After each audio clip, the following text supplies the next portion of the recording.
Tai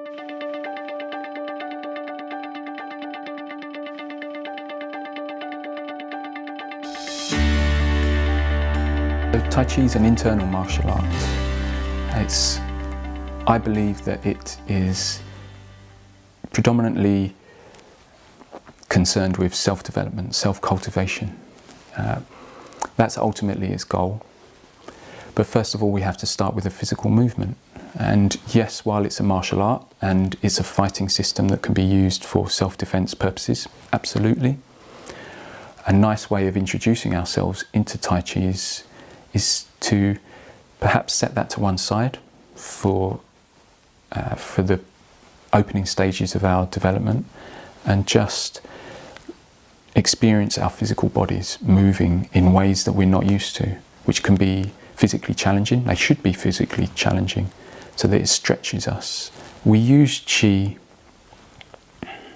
by attaching our intention, our mental intention, to our breath and to our Qi. So we direct it by using our intention and our breath. Through that mental focus, we release so much tension both from our minds and our bodies that it enables us to reflect both on our experiences but also on our character and our habits, which then leads us into this self-development, self-cultivation.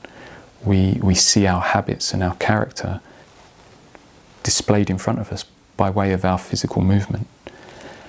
So if we are, let's say if we are shy or feel unable to express ourselves, if the correct posture may be, say, like this, with a good space around in front of our chest here, if we are shy, we may do the movement like this.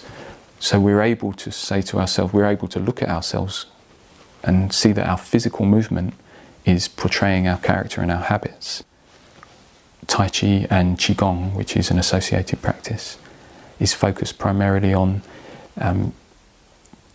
proper breathing and synchronized breathing to movements. So instead of breathing high up in our chests, let's say if we are anxious, we'd be breathing like this. Instead of this, through Tai Chi and Qigong, we begin to practice breathing with our abdomen, deep, longer breaths, added to focusing on our physical body, deep breathing practices, and again, another significant process which offers us relief from all of these worries and these concerns that we face. So if I face challenges that, let's say, may make me feel stressed or imbalanced, I then use the different practices, the different forms and movements that I know will help me process those particular challenges. So I have movements that I understand help me process, let's say, stress or anxiety. And then I have other movements that help me soften myself if I've become too rigid in my thoughts or in my body, my physical body. They help stretch me, make me more pliant, pliable.